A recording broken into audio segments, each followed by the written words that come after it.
Take out illustration number 8, page number 3.11. Illustration number 8, page number 3.11.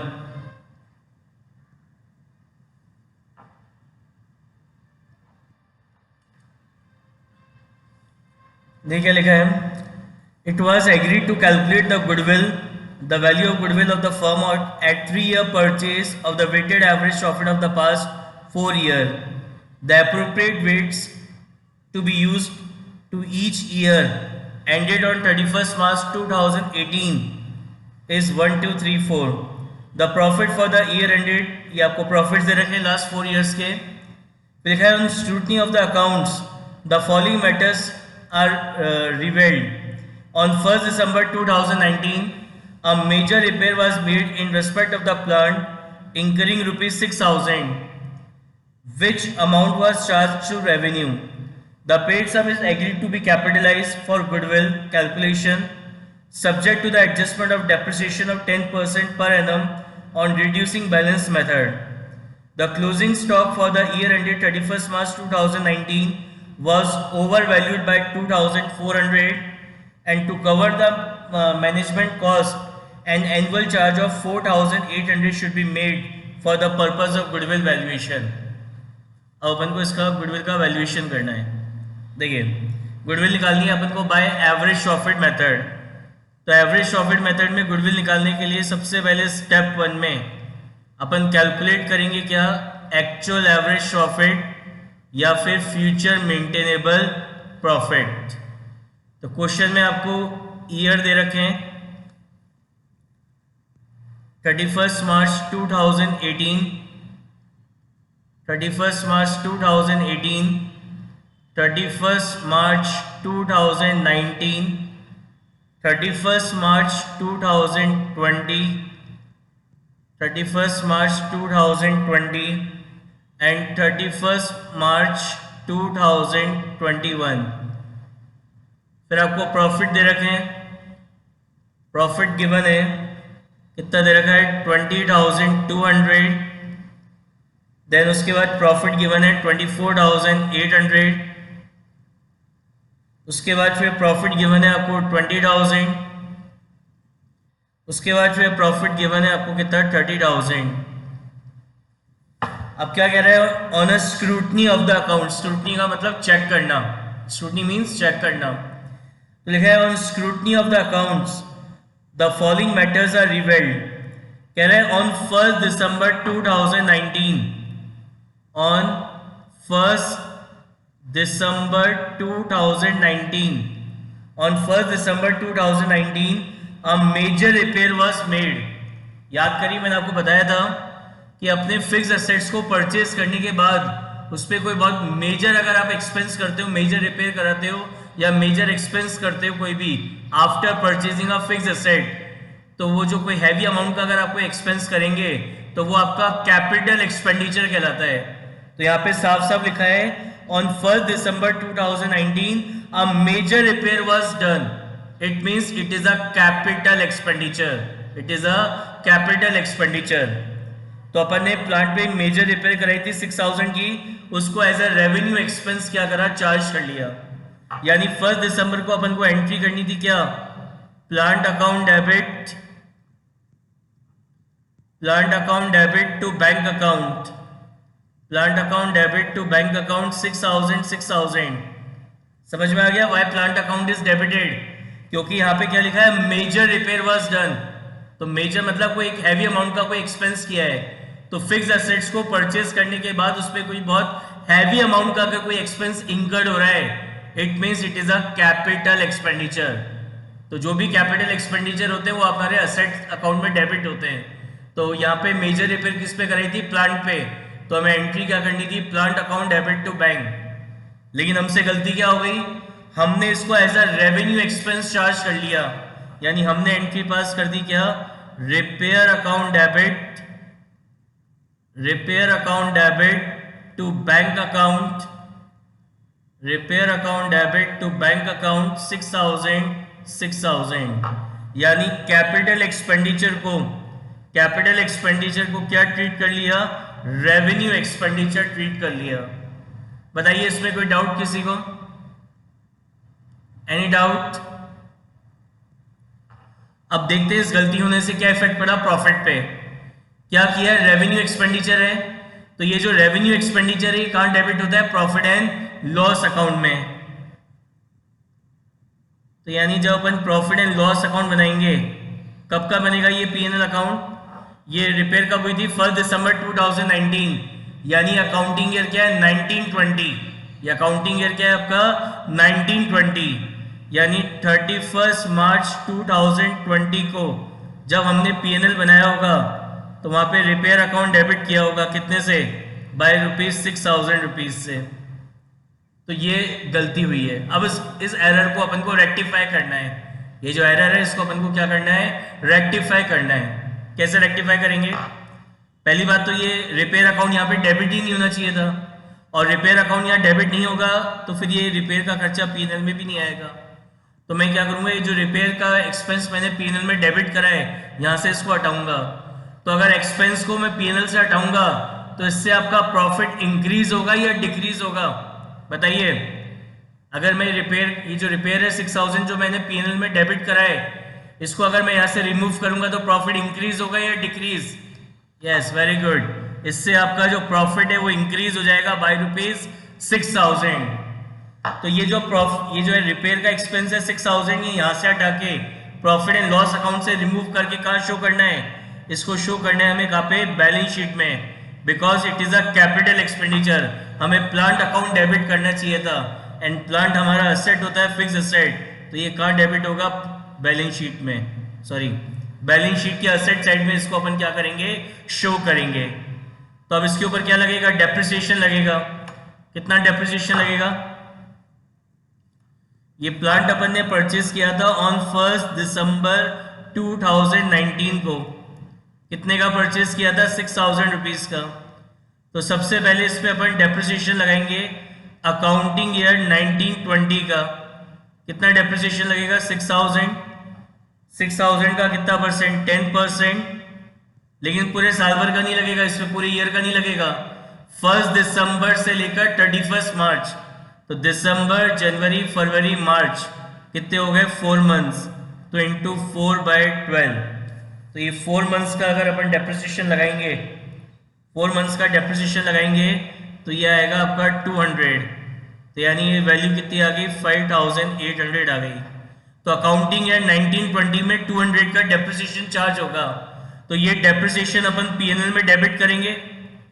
तो depreciation अगर PNL में debit करेंगे तो इससे आपका प्रॉफिट इंक्रीज होगा या डिक्रीज हो जाएगा। If depreciation is debited in PNL then profit will increase or decrease, yes very good, profit will decrease by ₹200। similarly अब next year भी depreciation लगेगा, जो हमारा अकाउंटिंग ईयर है 2021, वहां पे भी depreciation लगेगा। अब depreciation कैसे लगाना है, 10% reducing balance method। तो reducing balance method में क्या करते हैं, जो हमारा बैलेंस बचता है उसके ऊपर depreciation लगाते हैं। तो कितना बचा बैलेंस, 5,800, तो 5,800 का 10% कितना होता है, 580। तो हमारा जो अकाउंटिंग ईयर 2021 है उसके प्रॉफिट एंड लॉस अकाउंट में भी अपन ₹580 का डेप्रिसिएशन डेबिट करेंगे। तो अगर 2021 के पीएनएल में 580 का डेप्रिसिएशन अगर डेबिट होगा तो इससे प्रॉफिट इंक्रीज होगा या डिक्रीज होगा। अगर अपन 2021 के पीएनएल में डेप्रिसिएशन डेबिट करेंगे तो इससे प्रॉफिट इंक्रीज होगा या decrease, yes very good, profit क्या होगा, डिक्रीज हो जाएगा बाय ₹580। आपका प्रॉफिट डिक्रीज हो जाएगा कितने से, ₹580 से। बताइए इस एडजस्टमेंट में किसी को कोई डाउट हो तो पूछिए, any doubt in this adjustment. ध्यान रखिएगा क्या है, क्या वर्ड था, मेजर रिपेयर। मेजर रिपेयर कराई तो फिक्स एसेट्स पे अगर कोई मेजर रिपेयर करवा रहे हैं या कोई मेजर एक्सपेंस अगर अपन इंकर कर रहे हैं तो वो हमारा कैपिटल एक्सपेंडिचर होता है, and capital expenditure is debited in asset account. उसको अपन कहाँ डेबिट करते हैं, असेट अकाउंट में उसको डेबिट करते हैं। यानी एंट्री क्या करनी थी, plant account debit to bank, और हमने किसको डेबिट कर दिया, रिपेयर अकाउंट को हमने एंट्री कर दी, repair account debit to bank account. Now point number 2, closing stock for the year ended 31st March 2019। Closing stock for the year ended 31st March 2019 was overvalued by 2400। याद करिए, बताया था मैंने कि अगर आपका क्लोजिंग स्टॉक अगर ओवर वैल्यूड होगा तो इससे आपके जो करंट ईयर का प्रॉफिट है, वो तो इंक्रीज हो जाएगा, और नेक्स्ट ईयर का प्रॉफिट क्या होगा, डिक्रीज हो जाएगा। ये अपन ने डिस्कस किया था। तो आपसे क्या कह रहे हैं कि on 31st March 2019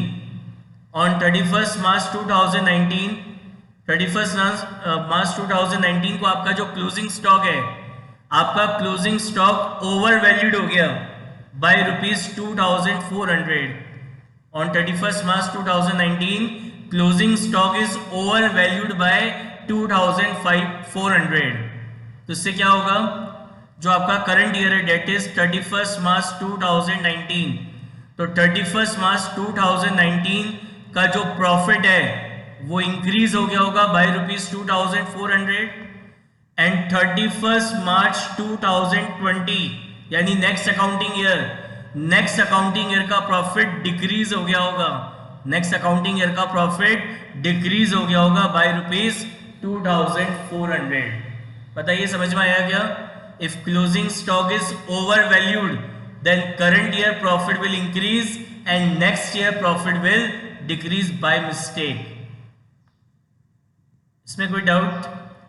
अब इस एरर को रेक्टिफाई करना है, तो अकाउंटिंग ईयर 2019 जो है आपका 2019, इसका प्रॉफिट इंक्रीज हो गया बाय ₹2400। तो इसको रेक्टिफाई करने के लिए हम अकाउंटिंग ईयर 2019 का जो प्रॉफिट है, ये बाय मिस्टेक क्या हुआ है, 2400 से ओवर वैल्यूड हो गया, तो उसको मैंने कम कर दिया, रिड्यूस कर दिया। और जो मेरा नेक्स्ट अकाउंटिंग ईयर का प्रॉफिट डिक्रीज हो गया बाय मिस्टेक 2400 से, तो बाय मिस्टेक डिक्रीज हुआ है, तो उसको रेक्टिफाई करने के लिए इसको यहाँ पे अपन ऐड कर देंगे 2400। बताइए इस एडजस्टमेंट में किसी को कोई डाउट हो तो पूछिए। Any doubt in adjustment number 2?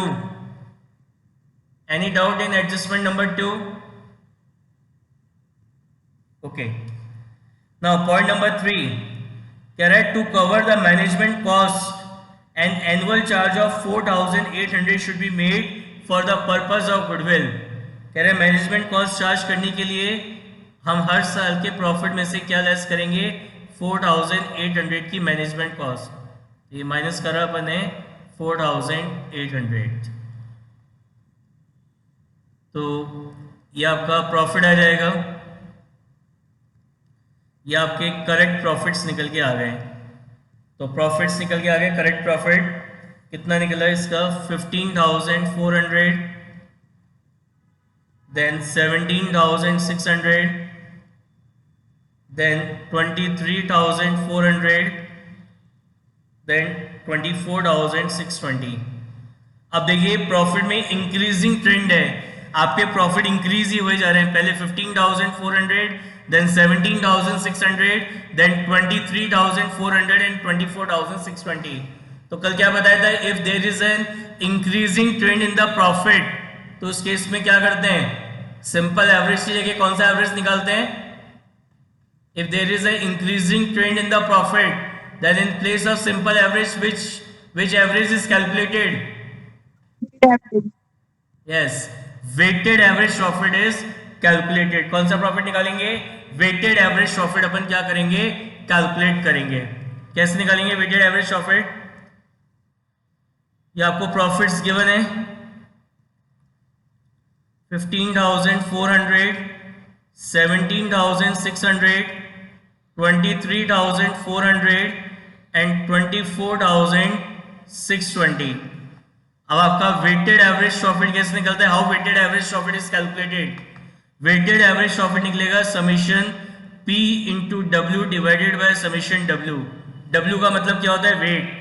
तो तो वेट आपको क्वेश्चन में दे रखे हैं, क्या लेने, 1 2 3 4, क्या चाहिए, समीशन P इंटू डब्ल्यू, तो प्रॉफिट इंटू वेट्स, तो 54,400 इंटू 1 कितना आएगा, 15,400, 17,600 इंटू 2 तो यह आएगा 35,200, 23,400 इंटू 3 तो इट इज 70,200, देन 24,620 इंटू 4 तो यह आएगा आपका 98,480।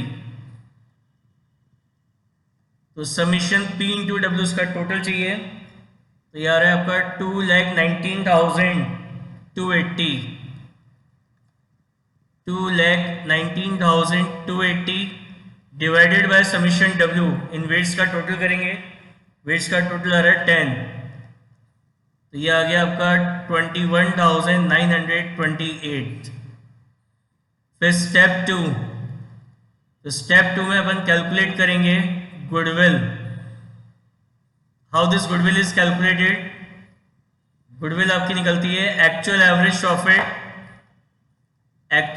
प्रॉफिट या future maintainable profit multiply by number of year purchase, तो your actual average profit of future maintainable profit is 21,928 and number of year purchase, तो ऊपर फर्स्ट लाइन में लिखा है 3 ईयर परचेज, तो नंबर ऑफ ईयर परचेज कितने हैं 3, तो 21,928 इंटू 3 तो ये आ जाएगा आपका कितना निकल के 65,784। बताइए कोई डाउट किसी को, any doubt in this question?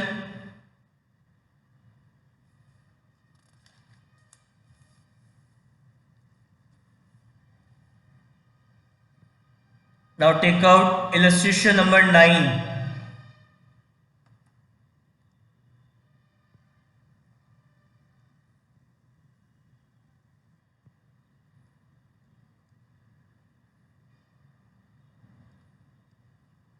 क्या कह रहा है, calculate the goodwill of the firm on the basis of 2 year purchase of the weighted average profit of the last 5 year.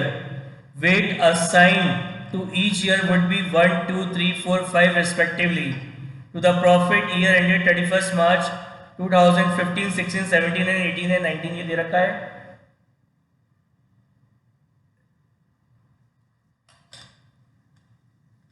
कह रहे हैं scrutiny of the books of accounts revealed the following: an abnormal loss of rupees 50,000 was incurred during the year ended on 31st March 2015.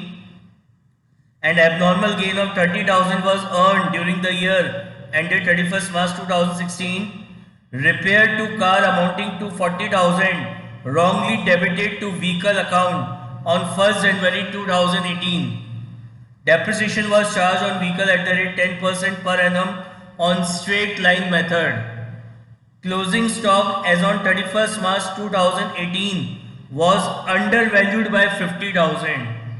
Now you have to calculate the goodwill by average profit method. इसको important tick कर लीजिए।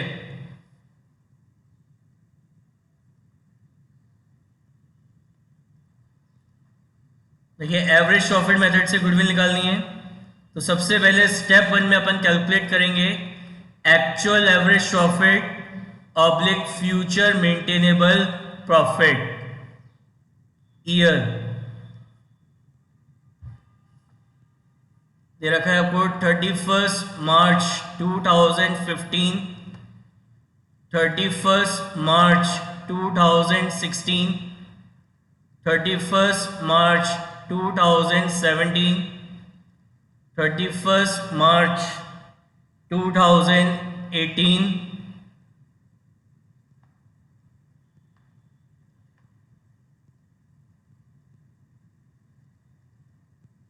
31st March 2019। Profit है, profit given है आपको 36,000, 1,70,000, 1,90,000, 2 lakh and 3,50,000 ये profits दे रखे हैं आपको। कह रहे scrutiny of books of accounts revealed the following and abnormal loss of 50,000 was incurred for the year ended 31 मार्च 2015। तो क्या बताया था मैंने आपको, क्या कंसेप्ट पढ़ा था कि अगर किसी भी ईयर का कोई प्रॉफिट किसी एबनॉर्मल लॉस के कारण अगर रिड्यूस हो रखा है तो उस एबनॉर्मल लॉस को उस कंसर्न ईयर के प्रॉफिट में हम दोबारा क्या करेंगे, ऐड बैक कर देंगे। तो कह रहे 2015 का ये जो प्रॉफिट है, इस साल हमें 50,000 का एबनॉर्मल लॉस हुआ था, यानी 2015 का प्रॉफिट 50,000 के एबनॉर्मल लॉस के कारण रिड्यूस हो रखा है। तो मेरे को अपने बिजनेस का नॉर्मल प्रॉफिट चाहिए, तो नॉर्मल प्रॉफिट बनाने के लिए ये जो एबनॉर्मल लॉस इसमें से माइनस हो रखा है इसको दोबारा क्या करेंगे, ऐड बैक कर देंगे। तो अगर किसी भी ईयर का प्रॉफिट किसी एबनॉर्मल लॉस के कारण अगर रिड्यूस हो रखा है तो उस एबनॉर्मल लॉस को उस कंसर्न ईयर के प्रॉफिट में दोबारा ऐड बैक कर देंगे। फिर कह रहा है point number 2, N abnormal gain of 30,000 was earn during the year ended 31 मार्च 2016। कि एक एबनॉर्मल गेन हुआ था कितने का, 30,000 का इन द ईयर 2016। तो इसका क्या एडजस्टमेंट बताया था कि अगर किसी भी ईयर का प्रॉफिट किसी एबनॉर्मल गेन के कारण अगर इंक्रीज हो रखा है then that abnormal gain is reduced from that concern year profit. तो हमारा जो अकाउंटिंग ईयर 2016 है इसका प्रॉफिट 30,000 रुपीज से इंक्रीज हो रखा है। तो अगर किसी भी ईयर का प्रॉफिट किसी एबनॉर्मल गेन के कारण अगर इंक्रीज हो रखा है तो उस एबनॉर्मल गेन को उस कंसर्न ईयर के प्रॉफिट में से क्या करेंगे, हम माइनस कर देंगे, right. Now point number 3, any doubt in point number 1 and 2? Next, a repair to car to 40,000 wrongly debited to vehicle account। कह रहे कार पे रिपेयर करे 40,000 wrongly debited to vehicle account। बताइए मेरे को कि जो कार में अपन ने रिपेयर कराई है 40,000 की, क्या लिखा है sentence, repair to car amounting to 40,000। So it is a capital expenditure और revenue expenditure, it is a capital expenditure और revenue expenditure. Why it is not a capital expenditure? तो बताएगा why it is not a capital expenditure?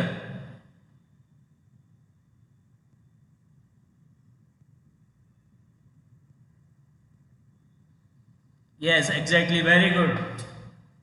Because इसके आगे क्या word नहीं लिखा, heavy और लार्ज और मेजर वर्ड यूज नहीं हो रहा। लास्ट क्वेश्चन आप ओपन करके देखिए, लास्ट क्वेश्चन जो इलस्ट्रेशन नंबर 8 था, इलस्ट्रेशन नंबर 8 में रिपेयर के आगे मेजर वर्ड था, तो मेजर वर्ड था दैट्स वाई उसको अपन ने कैपिटल एक्सपेंडिचर ट्रीट किया था। और यहाँ पे केवल रिपेयर वर्ड यूज हो रहा है, रिपेयर के आगे हैवी मेजर, ठीक है ना, ये वर्ड नहीं लगा हुआ, that's why it is a revenue expenditure. मैंने आपको पहले ही बताया था अमाउंट पे नहीं जाना है कि वहां पे अमाउंट 6,000 था तो उसको कैपिटल मान लिया और यहाँ पे अमाउंट 40,000 है तो रेवेन्यू मान रहे हैं। हमको अमाउंट को देखना ही नहीं है, हमें वर्ड देखना है मेजर और हैवी और लार्ज लिखा है या नहीं लिखा रिपेयर के आगे। तो अगर हैवी, लार्ज और रिपेयर वर्ड लिखा है किसी रिपेयर के आगे, it means it is a capital expenditure. और जैसे इस क्वेश्चन में इलस्ट्रेशन नंबर 9 में केवल रिपेयर वर्ड यूज हुआ है, it means it is a revenue expenditure, ये आपका रेवेन्यू एक्सपेंडिचर है, राइट। अब पढ़ो क्या लिखा है, repair to car amounting to 40,000 was wrongly debited to vehicle account on 1st January 2018। क्या कह रहा है, on 1st January 2018, on 1st January 2018 हमने कार पे एक रिपेयर कराई, कितने की, 40,000 की रिपेयर कराई। तो ये नॉर्मल रिपेयर हुई है, it means it is a revenue expenditure. Entry पास करनी थी हमें क्या, repair account debit, repair account debit to bank account, repair account debit to bank account 40,000, क्या गलती हो गई? Was wrongly debited to vehicle account, हमने उसको कहाँ डेबिट कर दिया?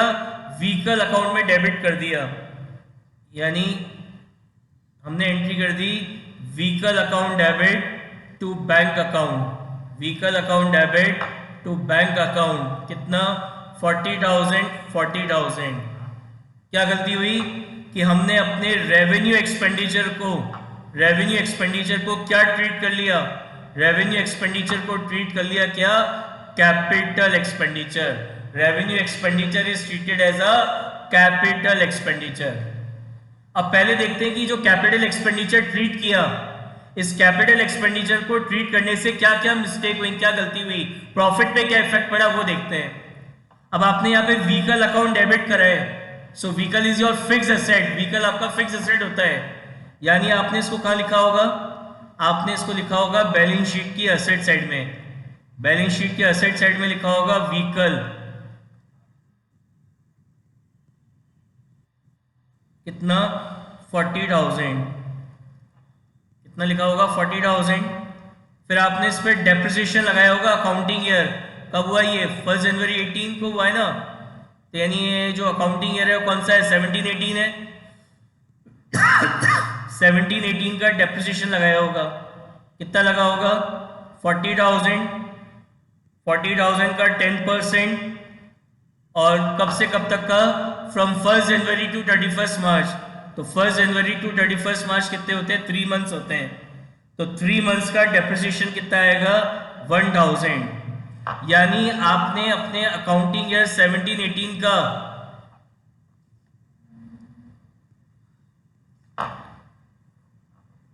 यानी आपने जब अकाउंटिंग ईयर 17-18 का पीएनएल बनाया होगा तो वहां पे ये डेप्रिसिएशन डेबिट किया होगा, कितने से? 1,000 रुपीज से डेप्रिसिएशन डेबिट किया होगा। सिमिलरली अब नेक्स्ट ईयर क्या रहेगी वैल्यू? 39,000। अब अगले साल वापस हमने डेप्रिसिएशन लगाया होगा, अकाउंटिंग ईयर कौन सा? 18-19। अब यहाँ पे डेप्रिसिएशन का स्ट्रेट लाइन मेथड है, स्ट्रेट लाइन मेथड है, स्ट्रेट लाइन मेथड। तो स्ट्रेट लाइन मेथड में क्या होता है? जो ओरिजिनल कॉस्ट होती है उसी के ऊपर अपन डेप्रिसिएशन चार्ज करते हैं। So original cost of vehicle is 40,000, तो 40,000 का 10% कितना होता है? 4,000। तो ये तो हमारा पीएनएल था 17-18 का। सिमिलरली जब आपने 18-19 का जब प्रॉफिट एंड लॉस अकाउंट बनाया होगा तो उस समय यहाँ पे डेप्रिसिएशन डेबिट किया होगा, कितना? 4,000 रुपीज। तो ये गलती हुई है, अब इसको रेक्टिफाई करना है। कैसे करेंगे रेक्टिफाई? सबसे पहले तो ये जो प्रॉफिट एंड लॉस, ये बैलेंस शीट है, इसमें ये व्हीकल आना ही नहीं था। हमको व्हीकल अकाउंट की जगह रिपेयर अकाउंट डेबिट करना था, and repair is a revenue expenditure, और रेवेन्यू एक्सपेंडिचर कहाँ डेबिट होते हैं? प्रॉफिट एंड लॉस अकाउंट में। यानी जब मैं अपना, यानी जो मेरा प्रॉफिट एंड लॉस अकाउंट है अकाउंटिंग ईयर 17-18 का, तो यहां से तो मैं व्हीकल हटाऊंगा और इसको मैं पीएनएल में डेबिट करूंगा रिपेयर नाम से, कितना? 40,000। अब आप मेरे को बताइए, अगर हम किसी एक्सपेंस को प्रॉफिट एंड लॉस अकाउंट में डेबिट करेंगे, if any expense is debited in profit and loss account, तो इससे आपका प्रॉफिट इंक्रीज होगा या डिक्रीज? डिक्रीज होगा। Very good. तो यानी इससे आपका जो अकाउंटिंग ईयर 17-18 है इसका प्रॉफिट डिक्रीज हो जाएगा 40,000 से। अब बात आती है जब ये आपका असेट ही नहीं है, जब ये आपका असेट ही नहीं है तो इस पे ये डेप्रिसिएशन भी चार्ज नहीं होगा दोनों सालों में। तो यहां से मैंने डेप्रिसिएशन हटाया, तो डेप्रिसिएशन हमारा एक्सपेंस है, तो डेप्रिसिएशन को अगर हटाऊंगा तो प्रॉफिट इंक्रीज होगा या डिक्रीज? यहां से अगर मैं ये डेप्रिसिएशन हटाऊंगा तो प्रॉफिट क्या होगा? इंक्रीज होगा। तो यहां से आपका प्रॉफिट इंक्रीज होगा। नेक्स्ट ईयर मैंने 4,000 का डेप्रिसिएशन डेबिट किया था, तो यहां से भी हटाना पड़ेगा क्योंकि असेट ही नहीं था। तो जब असेट ही नहीं है तो इस पर डेप्रिसिएशन भी चार्ज नहीं होगा, तो नेक्स्ट ईयर का प्रॉफिट भी इंक्रीज हो जाएगा बाय ₹4,000। बताइए समझ में आया क्या? कोई डाउट हो तो बताइए। Any doubt?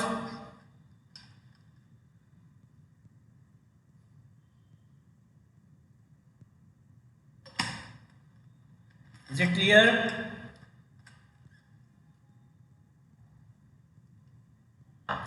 Now next, क्या कह रहा है, closing stock of 31 March 2018 was under valued bye 50,000। अभी प्रीवियस क्वेश्चन में क्या पढ़ा था अपन ने, if closing stock is increase तो करंट ईयर का प्रॉफिट तो इंक्रीज होगा, नेक्स्ट ईयर का प्रॉफिट डिक्रीज होगा, और अगर क्लोजिंग स्टॉक को अंडर वैल्यू कर रखा है तो इसका वाइस वर्सा। मतलब कि अगर आपका जो क्लोजिंग स्टॉक है अगर वो अंडर वैल्यूड है तो इससे आपका जो करंट ईयर का प्रॉफिट है, करंट ईयर का प्रॉफिट तो डिक्रीज हो जाएगा, और नेक्स्ट ईयर का जो प्रॉफिट है, नेक्स्ट ईयर का जो प्रॉफिट है वो आपका क्या होगा, इंक्रीज हो जाएगा। तो यहां पे क्या कह रहा है, ऑन 31 मार्च 2018 का जो क्लोजिंग स्टॉक है वो अंडर वैल्यूड है, it is under valued bye 50,000, इसको 50,000 रुपीज अंडर वैल्यू कर रखा है। यानी 31 मार्च 2018 का जो ये प्रॉफिट है, ये प्रॉफिट अंडर वैल्यू हो गया कितने से, 50,000 रुपीज से। एंड 31 मार्च 2019 का जो प्रॉफिट है वो ओवर वैल्यूड हो गया बाय रुपीज कितना, 50,000। अब इसको अपन को रेक्टिफाई करना है। तो 2018 का प्रॉफिट तो अंडर वैल्यू हो गया बाय मिस्टेक, अंडर वैल्यू हो गया, अंडर वैल्यू। तो उसको रेक्टिफाई करने के लिए इसको क्या करेंगे, ऐड कर देंगे। प्रॉफिट कम हो गया तो इसको ऐड कर देंगे, और नेक्स्ट ईयर का प्रॉफिट बाय मिस्टेक बढ़ गया, इंक्रीज हो गया, तो उसको रेक्टिफाई करने के लिए क्या करेंगे, डिक्रीज कर देंगे। तो if closing stock is under valued then current year profit will be decrease and next year profit will be increase. बताइए इस एडजस्टमेंट में कोई डाउट हो, नहीं समझ में आया तो बताइए। Any doubt?